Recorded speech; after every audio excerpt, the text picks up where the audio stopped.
अहिल्यानगर जिल्ह्यातल्या कोल्हे सहकारी साखर कारखान्याचा पहिला सीएनजी प्लांट पूर्ण क्षमतेने सुरू झालाय। दररोज या प्रकल्पातून विविध इतर कंपन्यांना 12 टन गॅसचं वितरण केलं जातं। काही महिन्यांपूर्वी देशाचे सहकार मंत्री अमित शाह यांच्या हस्ते लोकार्पण झालेला हा प्रकल्प आत्मनिर्भर भारताचं दर्शन घडवतो। चेअरमन विवेक कोल्हे म्हणतात की असा प्रकल्प अन्नदाता ऊर्जा प्रदाता बनवतात।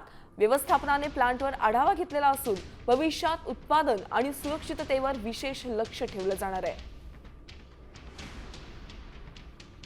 तिने या प्रकल्पाचा फायदा जो आहे तो आता प्रत्यक्षात दिसायला लागलेला आहे। निश्चितपणाने आपण म्हटल्याप्रमाणे आत्मनिर्भरतेचं आव्हान देशाचे पंतप्रधान आदरणीय नरेंद्रजी मोदी साहेबांनी दिलं। शुगरकेन वेस्टपासून किंवा शुगरकेनच्या मोलॅसिस आणि स्पेंटपासून न बनवता हा मल्टीफीड प्लांट आहे। शेतकऱ्यांचं उद्या कुठलंही त्या ठिकाणी वेस्ट असेल, ॲग्रिकल्चर वेस्ट असेल, मग त्याच्यापासून आपल्याला गॅस निर्माण करू शकतो आणि नवीन आलेल्या टेक्नॉलॉजीच्या माध्यमातून सिलेंडर रिफिलिंग इथंच होऊन इथल्याच परिसरातल्या शेतकऱ्यांना आपण डिलिव्हरी देऊ शकतो, जेणेकरून पर्यायी एक इम्पोर्टवर आपल्याला पर्याय राहावा लागणार नाही आणि आपण स्वतः आत्मनिर्भर होऊन शेतकरीच आज आपला अन्नदाताऐवजी ऊर्जादाता पण होऊ शकतो, एवढी क्षमता या प्रकल्पामध्ये आहे।